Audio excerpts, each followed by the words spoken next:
Cause I've been trying so hard to be patient, avoid bad situations. When my hands get cuffed, stuck in submission positions, and when my ankles touch and I can't get up. Cops keep locking us up, but it's the way we grew up. When times get tough, can't get any rougher. All right, now can you talk about the fighting style that you created, and who was your inspiration? Well, my inspiration first and foremost was Yeshua, which is Jesus. Everybody knows it's Jesus. I named the school after him because he showed me how to be gentle and showed me how to be patient with people and be able to love people, even those that don't want to be loved. The name of my art is called Whispering Hammer Fist Warriors for Christ. Whispering Hammer Fist, I came up with that perspective because a hammer fist is only known for ground and pound.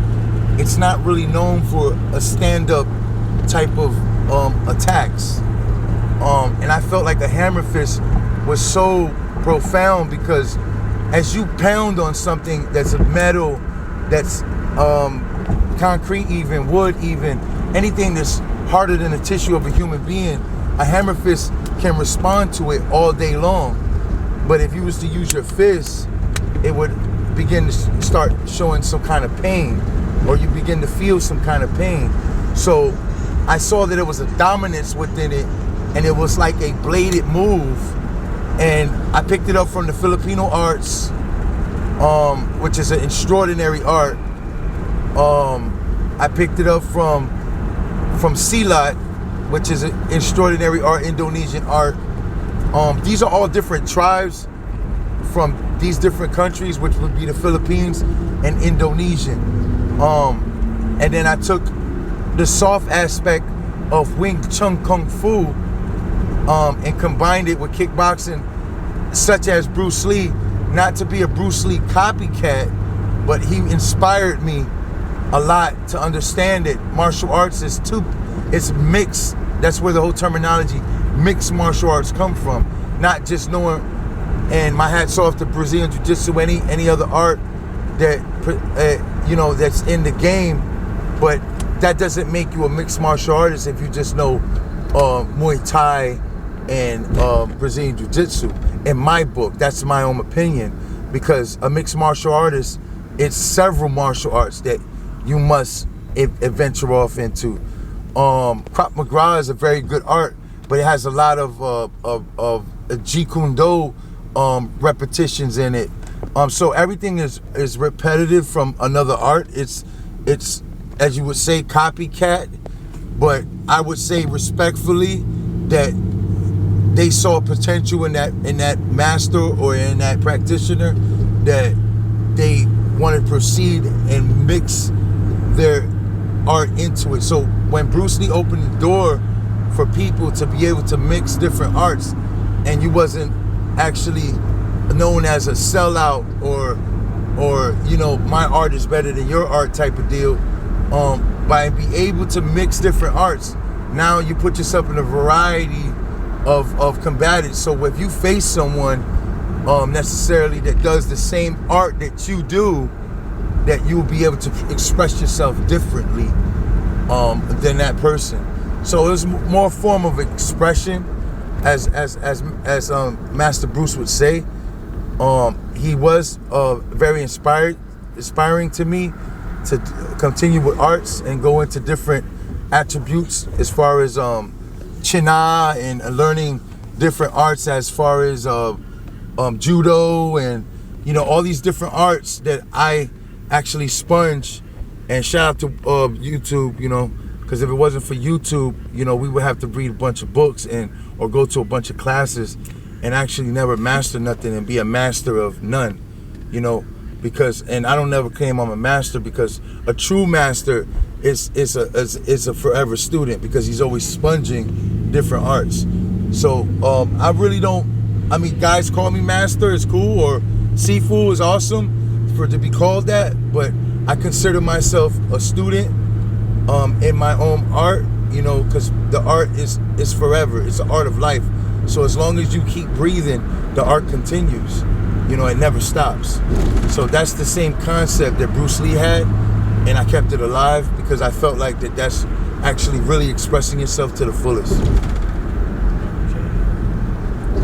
Now just to expand on what you just spoke about as far as being a martial art expert, you're also a student of hip-hop.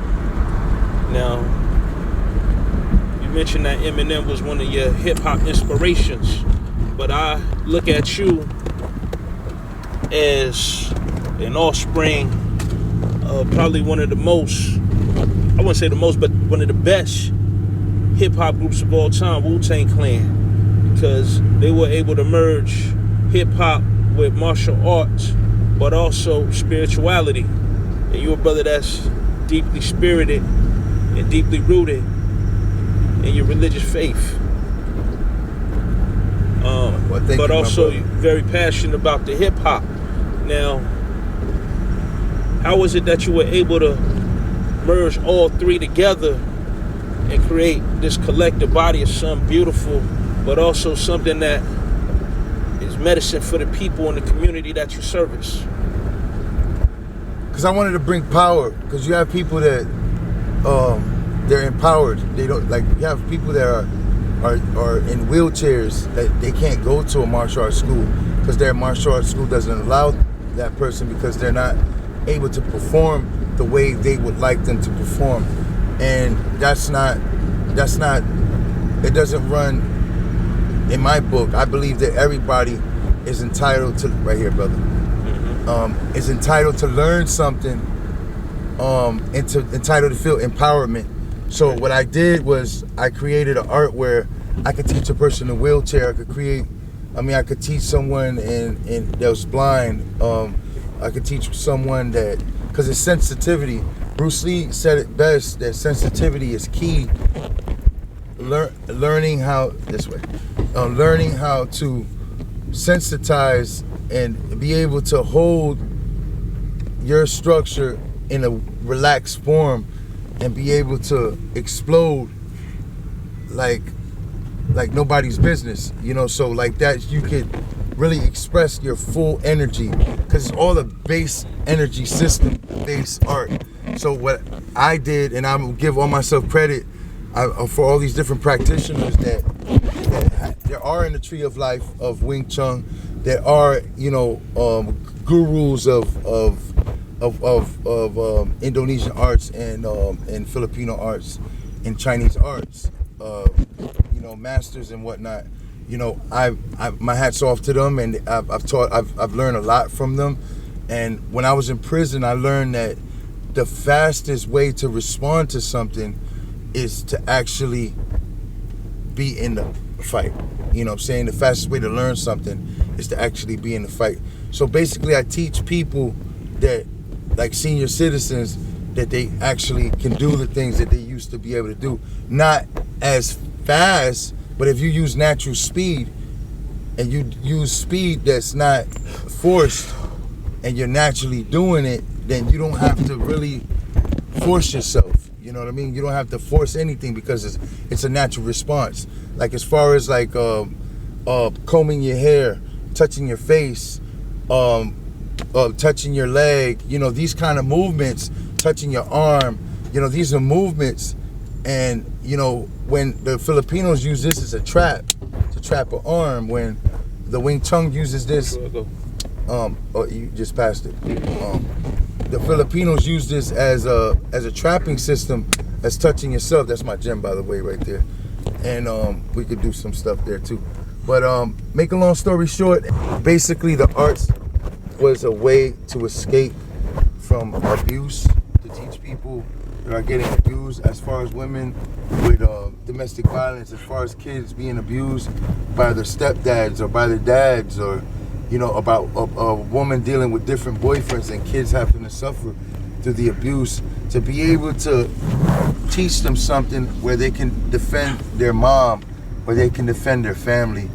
And it's a great thing to be able to teach. And I love to pass it on to people, especially those that are homeless and feeling hopeless. You know what I mean? It gives them a sense of control back in their lives. So basically, that's the reason why I chose this art, and because it's a God-given gift that I can share to people. Debo the Don TV.